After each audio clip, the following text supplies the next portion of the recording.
हम कुछ महत्वपूर्ण शब्दों का अभिप्राय जानने के इस दूसरे वीडियो में सबसे पहले ऑर्डर ऑफ वैल्यूज, मूल्यों का क्रम, इसके बारे में पढ़ेंगे। ध्यान रखें, जो क्रम बनाया जाता है, जो क्रम बनाया जाएगा वो वैल्यूज का है। हमने पिछले वीडियो में जाना था ना, एक x और एक f। ये जो क्रम है ये x का होता है, f का क्रम नहीं होता है। ये हमसे परीक्षा में गलती हो जाती है कि जो हम ऑर्डर बनाते हैं, क्रम बनाते हैं, वो भूल से हम लोग फ्रीक्वेंसी के बना जाते हैं। फ्रीक्वेंसी की कभी कोई क्रम नहीं होता है। फ्रीक्वेंसी तो वो उस साथी की तरह है जो x के साथ साथ चलता है। किसी टेबल में x वैल्यू सबसे नीचे लिखी है, फ्रीक्वेंसी सामने है। अगर टेबल में x वैल्यू को ऊपर लिखना है तो फ्रीक्वेंसी साथ साथ चली जाएगी। टेबल में x वैल्यू को बीच में लिखना है तो फ्रीक्वेंसी साथ साथ आ जाएगी। फ्रीक्वेंसी तो साथ साथ चलती है अच्छे मित्र की तरह x के साथ। तो ऑर्डर या मूल्यों का क्रम, वर्ड यूज किया मूल्यों का, मूल्यों से संबंधित होता है। वे मूल्य हो सकते हैं क्लास जो पढ़ा था हमने कंटिन्यूअस सीरीज में, मूल्य हो सकते हैं डिस्क्रीट फॉर्म। ये फ्रीक्वेंसी पर लागू नहीं होती बात। फ्रीक्वेंसी का कोई क्रम नहीं होता है।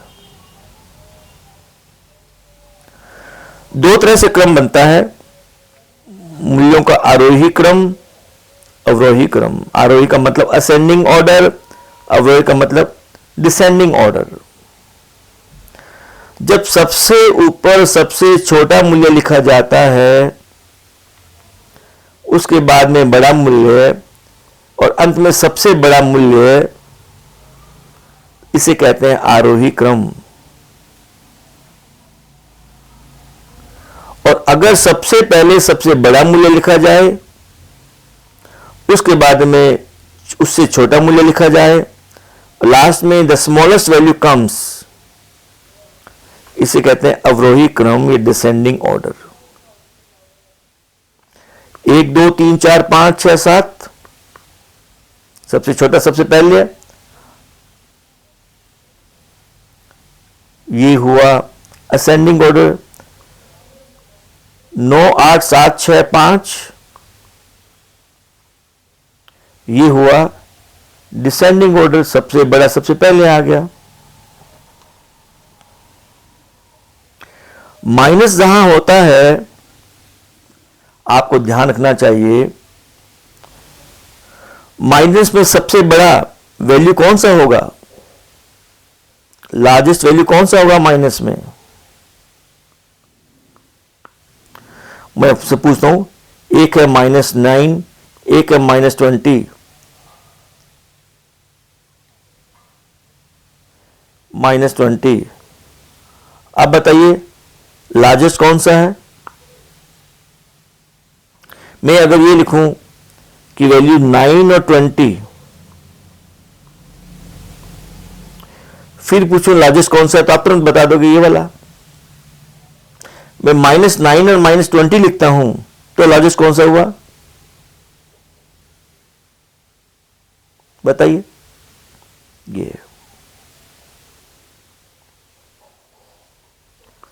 ये लार्जेस्ट होगा, अर्थात वह वैल्यू लार्जेस्ट होगा जो माइनस में सबसे छोटा है। ठीक है, तो जब माइनस के बारे में बातें करें तो वहां माइनस का सबसे छोटा मूल्य होता है सबसे बड़ा, और माइनस का सबसे बड़ा मूल्य होता है सबसे छोटा। आप टेम्परेचर के हिसाब से देख लीजिए। 0 बीच का है। टेम्परेचर बढ़ेगा, वर्ड है इंक्रीज होगा, तो प्लस में होगा ना। 20, 21, 25, 30, 35। और टेम्परेचर जब गिरेगा तो 0, -1, -3, -7 गिर रहा है, डिक्रीज हो रहा है। हम टेम्परेचर के हिसाब से सोचें सबसे बड़ा वैल्यू क्या हुआ और सबसे छोटा मूल्य मालूम पड़ रहा है कि पॉजिटिव मामलों में सबसे बड़ा होता है सबसे बड़ा, और नेगेटिव मामलों में सबसे छोटा होता है सबसे माइनस का बड़ा। इसको बार बार देखना तो समझ में आ जाएगा। ठीक है, तो जब सबसे छोटे मूल्य को पहले लिखते हैं, सबसे बड़े को लास्ट में लिखते हैं, बीच में उसी हिसाब से मैनेज करते हैं तो कहते हैं असेंडिंग ऑर्डर। जब सबसे बड़े को पहले लिखते हैं, सबसे छोटे को लास्ट में लिखते हैं, बीच में उसके अनुसार एडजस्ट करते हैं तो उसे कहते हैं डिसेंडिंग ऑर्डर। देखो उदाहरण है, इंडिविजुअल डिस्क्रीट सीरीज असेंडिंग, आरोही। सबसे असेंडिंग में सबसे ऊपर कौन सा आएगा? बढ़ रहे हैं, असेंडिंग मतलब बढ़ रहे हैं, आरोह। सबसे छोटा सबसे पहले आएगा और माइनस का सबसे बड़ा होता है सबसे छोटा। फिर -67 ये -118 से बड़ा है। फिर -1 ये -67 से बड़ा है। 0 ये माइनस से बड़ा है। उसके बाद तो पॉजिटिव है, कोई समझने वाली बात ही नहीं है। और डिसेंडिंग ऑर्डर करें तो इसको सबको पलट दो।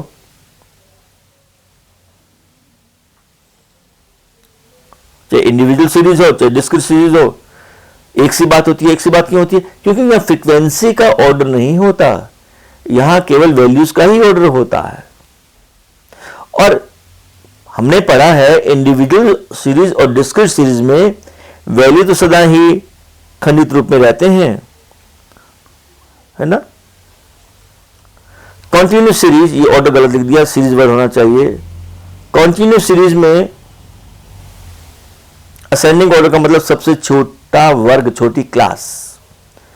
-20 से -10, -10 से 0, फिर 0 से 10, ये बड़ा होता गया ना। ये है आरोही क्रम, असेंडिंग ऑर्डर। सबसे छोटा सबसे पहले और सबसे बड़ा सबसे अंत में। और डिस्क्रीट सीरीज सारा उठा के उलट देंगे तो डिस्क्रीट सीरीज बन जाएगा। हम बाद में जब इसके एग्जाम्पल करेंगे और आपको होमवर्क दूंगा तब अच्छे से प्रैक्टिस कर लीजिएगा। इस वीडियो को खूब देखिए। अब नेक्स्ट आता है क्लास लिमिट।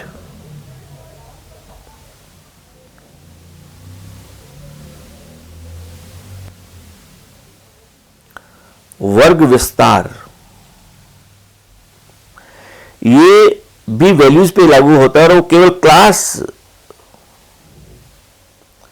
मूल्य तो है परंतु केवल वर्ग मूल्य, यानी कॉन्टिन्यूस सीरीज पे लागू होगा। यह लागू नहीं होगा डिस्क्रीट सीरीज पर। तो सतत श्रेणी पर, अखंडित श्रेणी पर लागू होता है, यह लागू नहीं होता है खंडित श्रेणी पर। और वैल्यूज पर ही लागू होता है। फ्रीक्वेंसी का यहां कोई मतलब नहीं है, फ्रीक्वेंसी पे लागू नहीं होता। तो जिस प्रकार से ऑर्डर क्रम वैल्यूज का होता है उसी प्रकार से क्लास लिमिट भी देखी जाती है वैल्यूज की। आप अच्छे से समझ जाएंगे। एक वर्ड होता है L1, एक होता है L2। किसी क्लास की जो अपर लिमिट होती है, ऊपरी सीमा, L2, जैसे 30 और 40 है। 30-40 में ऊपरी सीमा क्या है? L2। और निचली सीमा, लोअर लिमिट, किसी वर्ग की निचली सीमा, यह होगी उसकी L1। तो 0 से 10 में अपर लिमिट क्या होगी? ये होगा। और लोअर लिमिट क्या होगी? ये हो जाएगी। 10 से 100 में अपर लिमिट क्या होगी? 100 होगी। लोअर लिमिट क्या होगी? 10 होगी। माइनस वाली बात करें तो माइनस में अपर लिमिट क्या होगी, जो ऊपरी सीमा है, और -20 और -10 में ऊपरी सीमा कौन सी होती है, हमने पढ़ा था माइनस की सबसे बड़ी वैल्यू सबसे छोटी कहलाती है, माइनस की सबसे छोटी वैल्यू सबसे बड़ी कहलाती है, तो ये ऊपरी सीमा हुई। तो ये तो हुई L2 और ये हुई L1। ठीक है, वर्ग विस्तार में इतना ही आता है, हर क्लास का अलग अलग वर्ग विस्तार होता है। अपर सीमा, लोअर सीमा, L2 L1, L2 L।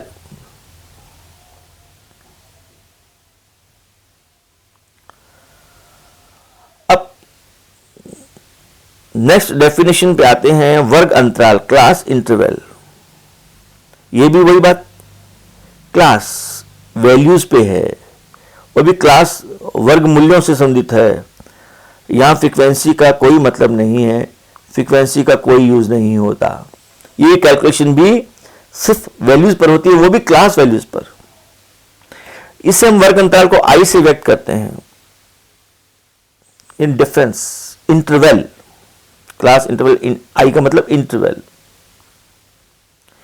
ये हर वर्ग की L2 में से L1 को माइनस कर देंगे तो बन जाएगा ये वर्ग अंतराल। अब L2 क्या हुई, पढ़ा था अभी पहले, L1 क्या हुई, अभी पढ़ा था। एग्जाम्पल के लिए 30 से 40 हमारे पास में एक क्लास वैल्यू है, L2 40, L1 30, उस 40 में से 30 को माइनस करेंगे तो बनेगा 10। वर्ग अंतराल, इस वर्ग में निचली सीमा से जाकर ऊपरी सीमा के बीच में कितना अंतर है, व्हाट इज द डिफरेंस, वही कहलाता है वर्ग अंतराल। अगर एग्जाम्पल में हो -20 और -10 तो ये ऊपरी सीमा, ये निचली सीमा, तो -10 में से -20 माइनस करना है। आपने पूर्व की क्लासेस में मैथ्स में पढ़ा हुआ है, जब माइनस माइनस आपस में सामने आते हैं तो बन जाता है प्लस। तो ये हुआ -10 + 20 और हमारा सॉल्यूशन हुआ +10। ठीक है, तो ये वीडियोस हमारी, इस वीडियो में हमने ये कुछ डेफिनेशंस पढ़ी हैं। अब उसके बाद के नेक्स्ट वीडियो हम पढ़ेंगे, उसमें हम जानेंगे और डेफिनेशंस को।